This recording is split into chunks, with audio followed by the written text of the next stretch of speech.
안녕하세요. 매일 새로운 사연을 전하는 읽어주는 사연 라디오입니다. 구독과 좋아요, 많은 공유 부탁드립니다. 오늘의 사연 시작하겠습니다. 자입니다. 아니, 였습니다. 라고 하는 게 맞겠네요. 곧 이혼장 집어던져줄 계획이거든요. 저도 부모님이 있고 자식된 도리가 무언지도 잘 알고 있습니다. 시부모님이 말 그대로 시부모님이지. 정말 극극소수의 상황을 제외하고는 결국 제가 시부모님에게 진짜 딸이 될 수 없듯이 저한테도 시부모님이 진짜 부모님이 될 수는 없는 노릇이잖아요. 시부모님께 제가 친정부모님께 하는 것처럼 잘 할 수는 없지만 그래도 최대한 잘하려고 노력했습니다. 자격지심 비슷한 마음을 가지고 성질 부리는 남편 때문에라도 제가 어떤 부분, 특히 경제적인 부분에서는 친정부모님께 하는 것보다 일부러 더 신경 써서 해드린 부분도 있었어요. 그런데 호의가 계속되니 그게 당연한 줄 알더라고요. 그것 때문에 대판 싸우고 지금 이 지경까지 왔습니다. 남편하고는 연애 결혼을 했는데 연애하는 동안 그렇게 큰 문제가 없었어요. 제가 연봉이 조금 더 높기는 했지만 제가 다니는 회사 분위기가 여자가 높은 자리까지 올라가기 힘든 구조고 승진 누락도 자주 되는 편이라서 나중에 가면 제대로 승진하는 남편에게 따라잡히는 건 시간 문제라고 생각해서 1년에 돈 몇백 더 번다고 제가 손해보면서 하는 결혼이라는 생각은 해본 적 없었어요. 결혼 이야기 오고 가면서 시부모님이 약간 보수적이고 옛날 사고방식을 가지고 계신 분들이라는 걸 알게 되었습니다. 제가 회사 다니는 걸 탐탁치 않아 하신다는 걸 조금씩 티를 내시더라고요. 차라리 직접적으로 말해줬으면 좋았겠지만 그걸 굳이 빙 둘러서 말을 하더라고요. 우리 아들, 다른 건 몰라도 꼭 아침은 먹고 출근해야 하는데 둘 다 회사원이면 아침에 식사 준비를 할 정신이 없지 않겠냐면서 들으면 꼭 저희 아침밥 걱정해 주시는 것처럼 말해 주셨지만 누가 들어도 그게 저랑 남편 아침 거르고 출근하게 될까봐가 아니고 우리 아들 아침 굶길 생각 하지 마라. 내가 데리고 살 때는 아침밥 무조건 챙겨 먹였으니 너도 그렇게 할 수 있도록 해라 강요하는 말처럼 들렸어요. 저도 눈치가 없는 사람은 아니다 보니 그 말에 숨은 속뜻을 대번에 눈치챘어요. 그렇게 진짜 뜻 숨겨서 우명하게 돌려 말하는데 저도 일부러 못 알아들은 척 하면서 그럴 생각 없다고 돌려서 대답했습니다. 그래도 우리 지낼 신혼집이 어머님 댁보다 남편 회사에서 거리도 더 가깝고 제 회사랑 비교했을 때도 남편이 더 가까운 곳이니 아침 챙겨 먹을 시간은 있겠다고 대답했어요. 저는 회사가 더 멀리 있어서 아침에 더 서둘러 준비해야 되고 출발도 일찍 해야 하다 보니 아침에 밥 차릴 시간도 없고 저는 아침을 거르고 출근해야 한다는 뜻이나 마찬가지였지요. 그리고 그 자리에 남편도 같이 있었으니 아침밥을 꼭 그렇게 먹어야 하면 배고픈 사람이 알아서 직접 차려 먹으라고 말하는 거나 마찬가지였습니다. 제가 뭐 남편 뒷바라지 해주고 살림 대신 해주려고 결혼하는 건 아니잖아요? 저도 버짓이 직장이 있고 똑같이 돈 버는 입장인데요. 시어머니 입에서는 여자가 무슨 돈이냐? 집에서 살림 잘하고 남편 밥 든든히 먹여주는 게 여자 할 일 아니겠냐라고 말을 하시고 싶었겠지만 저한테 직접 하지는 못하셨어요. 남편이 중간 역할을 잘해준 부분도 있었겠지만 당장 벌이만 두고 보면 제가 조금 더 돈을 벌고 있었으니까요. 신혼집도 대출이 반이 넘다 보니 남편 혼자 외벌이로는 간당간당했으니 말입니다. 은근슬쩍 시어머니는 매번 바쁜 와중에도 제가 남편 뒷바라지를 잘 해줘야 한다고 말하는 듯 돌려서 말하곤 했는데 저도 저런 식으로 못 알아먹은 척 빙 둘러서 대답을 피하곤 했습니다. 솔직히 저렇게 말하는 게 많이 밉상이기는 했는데 한편으로는 직접적으로 대놓고 그렇게 하라고 말을 하지 않으시는 게 오히려 더 다행이라고 생각했어요. 직접적으로 말했으면 저도 싫다는 거절을 했어야 했는데 그렇게 의견 차이가 생기고 한 명은 시키고 한 명은 시키는 거 하기 싫다고 하고 그러고 있으면 정말 걷잡을 수 없이 일이 커지고 감정의 골만 더 커졌을 테니까요. 그런데 일이 이렇게 되고 나니 차라리 터질 일이었으면 차라리 한 번에 터져서 어떻게든 타협점을 찾고 해결을 했었어야 하는 일이었다는 생각이 드네요. 결혼 후에도 시어머니의 아들 걱정은 끝나지 않았어요. 안부 인사 드린다고 전화를 드리면 다른 건 다 상관없고 아들 밥 챙겨줬는지부터 확인을 하셨거든요. 그래서 그 뒤로부터는 안부 전화하는 것도 그만뒀습니다. 남편한테 알아서 하라고 저도 스트레스 받아서 못 참겠다 하니 알겠다고 하더라고요. 남편이 그 이후에도 몇 번씩은 직접 전화를 걸고 안부 인사를 드리는 듯 싶었습니다. 그런데 그것도 귀찮아졌는지 얼마 지나고부터는 몇 번 드리던 안부 전화도 안 하더라고요. 그러니 시어머니는 궁금했는지 직접 전화를 걸기 시작하셨어요. 처음에는 저한테 제 번호로 전화를 해서 아들 식사 이야기를 하시곤 했어요. 그런데 제가 회사에서 야근 때문에 몇 번 전화를 못 받은 일이 있었는데 어머님은 그걸 제가 일부러 전화를 씹는다고 생각을 하셨는지 언젠가부터는 남편에게 직접 전화를 하시더라고요. 전화해서 물어보시는 게 아침 먹었냐, 저녁 먹었냐입니다. 회사에서 챙겨 먹는 점심은 별로 궁금하지 않으신 듯 했고, 집에서 식사는 잘 챙겨 먹고 다니는 거냐 여부를 묻다 못해 언젠가부터는 메뉴가 뭐였는지 물어보시더라고요. 메뉴가 성에 안 차면 우리 아들 그거 먹고 힘이 나느냐 마느냐 하시면서 전화로 툴툴거리시는 게 옆에 있는 저한테 다 들리는 정도였습니다. 남편도 핸드폰 볼륨을 낮추면 되고 조금 제가 들어서 곤란한 내용이 오고 가면 방으로 들어가거나 하면 될 텐데 오히려 저 들으라는 듯이 전화를 꼭 제 옆에서 받았어요. 아주 모자가 둘이 속이 음흉한 건 똑같구나 싶었습니다. 아무튼 그러다가 언젠가부터 시어머니가 저희 집에 발걸음을 하기 시작했습니다. 거리가 있다 보니 매일같이 오지는 않으셨는데 토요일 점심이면 꼭 들르셨어요. 차라리 평일에 와주시면 싶었던 게 토요일 점심에 오시니 쉬는 날에 어디 좀 다녀오지도 못하겠더라고요. 나가자고 해도 남편은 어머니 오시는데 어딜 나가냐면서 집에 있자고 하면서 말입니다. 그래도 시어머니가 그냥 오시는 건 아니에요. 대중교통 타고 오시면서 양손에 장바구니 바리바리해서 꽉 차게 음식들 잔뜩 해서 가져오십니다. 저 먹으라고 해오시는 거였으면 정말 몸둘바를 몰랐을 텐데 대놓고 아들 주려고 챙겨오신 게 티가 나요. 너는 아침 안 먹는다고 했지 하면서 아침 식사 대용으로 끓여온 죽이라든지 미역국 같은 건 딱 일주일치 남편 먹을 만큼만 준비해서 가져다 주시거든요.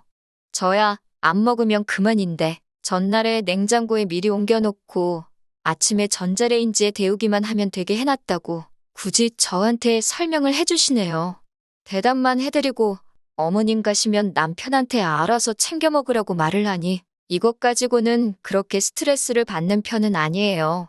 밑반찬 같은 것들이야 저도 솔직히 밥 먹을 때 같이 먹을 수 있으니까 챙겨오시는 게 무조건 남편을 위해 챙겨오는 거라고 단정 짓기에는 무리가 있는 부분이 있지요. 아들 내외 먹으라고 매주마다 반찬 바리바리 싸들고 대중교통 타고 신혼집까지 날라주시는 시어머니가 또 어디 있겠어요? 감사한 마음도 어느 정도는 가지고 있었습니다. 물론 해다 주시는 것들 전부 제 의사와는 상관없이 다 남편이 좋아하는 것들이긴 합니다. 같은 재료를 쓴 음식이라도 다 남편 입맛에 맞게 요리해 주세요. 예를 들자면 저는 간장과 참기름에 은은하게 무친 무말랭이를 좋아하는데 남편이 고추 양념에 무친 걸 더 좋아하면 남편이 좋아하는 쪽으로 해다가 주시듯이 말입니다. 식성이 다르니까 그건 어쩔 수 없다고 생각해요. 그래도 밑반찬이 있으면 귀찮을 때는 즉석밥 데워서 반찬만 꺼내 먹어도 한 끼 뚝딱 하니까 해주시는 것만도 감지덕지합니다. 그래서 언젠가부터는 매번 그렇게 오실 때마다 제가 10만 원에서 20만 원씩 다로 그때그때마다 챙겨드렸어요. 어디 가서 당신이 살림 안 하는 며느리한테 반찬이고 다 해다 주는데 며느리는 시모를 빈손으로 집에 돌려보낸다. 그런 이야기 듣고 싶은 생각이 없었거든요. 물론 제가 와달라 부탁드린 적도 없고 반찬에다 달라 부탁드린 적 한 번도 없지만 말이에요. 특히 매번 토요일에 오시는 것 때문에 솔직히 어디 나가지도 못하고 저도 불만이 많지만 이게 며느리돌이라고 생각했고 괜히 아무것도 안 해서 친정부모님이 저 가정교육도 똑바로 못 시켰다. 이런 이야기 나오게 되거나 그렇게 생각하실 수도 있게 만드는 것도 싫었어요. 또 제가 이렇게 어머님한테 잘하면 남편도 덩달아서 친정부모님한테 잘할 거라고 생각했었거든요. 남편이 친정 부모님한테 능글맞게 농담도 먼저 건네고 어려워하지 않고 잘하기는 했어요. 그런데 제가 시어머니한테 경제적으로 하듯이 남편이 나서서 해주는 부분은 따로 없었습니다. 가령 저희가 친정에 방문했을 때 친정어머니께서 남편한테 우리 사위 뭐 먹고 싶은 건 없는가? 하고 물어보시면 그날 외식 메뉴를 남편이 정하곤 했습니다. 그런데 남편이 나서서 계산을 한 적은 한 번도 없었어요. 보다 못해 제가 내기는 했는데 그렇게 안 했으면 아마 친정 부모님께서 계산을 하셨을 거예요. 남편은 한다는 말이 뭐 먹고 싶은지 먼저 물어보셨고 사주신다고 하셨으니 우리가 계산할 필요도 없는 거라고 아주 뻔뻔하게 나왔었습니다. 그래도 처가라고 어려워하지 않고 아버지 안마도 해드리고 하면서 싹싹하게 구는 부분이 있어서 그런 모습 보고 많이 참아왔어요. 그런데 이번 사건을 계기로 남편은 제가 자기 어머니한테 잘하는 걸 가지고선 제가 노력하고 있다고 생각하는 게 아니라 제가 어머님한테 잘하는 걸 당연하다고 여기고 있다는 사실을 알게 되었고 말도 안 되는 억지를 부리는 걸 보고 이혼까지 결심하게 되었습니다. 언젠가 어머님이 평일 저녁에 저희 집에 오신 적이 있어요. 별 이유는 아니었고 남편이 곶감을 좋아하는데 어디서 곶감이 들어왔다고 그거 몇 개 챙겨서 주러 오셨던 거였죠. 저는 먹지도 않는 과일이기도 하고 그날 저는 퇴근이 늦어서 집에 없었습니다. 퇴근하고 나니까 곶감은 다 먹고 없었어요. 좋아하는 과일도 아니기에 별로 서운하지도 않았습니다. 그런데 어머님이 굳이 저를 보고 가야겠다고 기다리고 계셨다는 거예요. 저를 그렇게 보고 싶어 하실 분이 아니었는데 웬일로 그러시나 했어요. 인사를 드렸는데 반응도 뜨뜻미지근하시고 저도 어서 빨리 옷 갈아입고 쉬고 싶은데 어머님은 그냥 소파에 앉아서 TV만 멀뚱멀뚱 보시지. 저를 기다리셨다는 분 치고는 너무 관심조차 주지 않으시더라고요. 저도 뭔가 싶어서 일단 옷 좀 갈아입고 오겠다고 방으로 들어왔습니다. 그런데 남편이 저를 따라 들어오더니 평소에는 여우 같더니 오늘따라 왜 이렇게 눈치 없는 척을 하고 있냐고 하면서 어머님 용돈이 필요하시니까 온 거 아니겠냐고 돈을 내놓으라고 하더라고요. 주말에 반찬 같은 거 주고 가실 때야 무조건 제 건 아니지만 저도 받은 게 있으니 드리는 건데 이게 오실 때마다 드리다 보니 제가 무슨 돈 필요할 때 집에 들르시기만 하는 ATM 기계 정도로 생각하셨나 봐요. 지난 주말에 오셨을 때 드리지 않았느냐. 3일 만에 다시 오신 건데 돈을 왜 또 드려야 되냐고 남편한테 되물었습니다. 생활비 제외하고 나머지 돈은 반반 결혼했으니 각자 관리하기로 해서 그렇게 하고 있었는데 용돈을 드리고 싶으면 네 돈으로 드리면 되지. 왜 나한테 주라고 하는 거냐고 한마디 했어요. 남편은 저한테 한다는 말이 시부모는 며느리가 챙겨야지 진짜 효도 아니겠냐고 하는 거예요. 어이가 없어서 지는 장인장모 얼마나 잘 챙긴다고 저렇게 말을 하고 있으니 어이가 없더라고요. 그러더니 이어서 저한테 그럴 게 아니라 자기 어머니한테 신용카드 하나 만들어주라는 겁니다. 어떻게 어머니가 용돈 필요하실 때마다 매번 여기로 돈 받으러 오시라고 할 수 없지 않냐고요. 제가 뭘 잘못 들었나 싶었습니다. 용돈을 드리라는 것도 어이가 없고 드릴 거면 네 돈으로 주라고 하고 있는 상황인데 한다는 말이 저보고 지금 시어머니 신용카드 하나 만들어 달라고 하니 말이지요. 제가 매주 드리는 돈도 있는데 신용카드가 어디에 필요해서 만들어 드리라 하는 거냐 따졌습니다. 그런데 어머님이 밖에서 저랑 남편 말을 듣고 있으셨는지 다투는 소리가 나니까 방문을 활짝 열고 들어오시더라고요. 오시고 싶을 때마다 맘대로 오시는 것도 모자라서 안방문까지 벌컥벌컥 열고 들어오시니 그때부터 점점 저는 기분이 나아질 일이 없었어요. 그런데 방문 열고 들어오셔가지고는 하신다는 말이 며느리가 할 일을 당신이 대신 해주고 있는데 그깟 돈이 아깝냐는 겁니다. 동네의 다른 집들 보면 다들 며느리들이 시어머니를 하늘같이 우러러본다면서 회사를 나가기는커녕 시간 있을 때마다 시댁에 와서 집 청소며 빨래같이 집안일을 해주고 간다는 거예요. 당신이 그런 효도 받고 싶다고 그러는 것도 아니고 제가 바쁜 걸 아니까 남들 효도해주는 만큼 제가 경제적으로 해주면 되는 거 아니냐고 하시는 겁니다. 도대체 그런 며느리가 어디 있냐고 했어요. 차라리 저보다 용돈을 더 잘 주는 며느리가 있다면 믿겠는데 제 또래 여자들 중에 부르지도 않은 시댁에 매일같이 방문해서 스스로 식모 노릇하면서 사는 여자가 정말 세상에 있냐고 했죠. 지금 제가 드리고 있는 것도 결코 적은 돈 아니고 다른 집 며느리였으면 어머님 매주 주말마다 오시는 건커녕 집 근처에는 얼씬도 못 하시고 저희가 찾아뵐 때 아니면 아들 얼굴 보기도 힘든 게 현실이라고 말씀드렸습니다.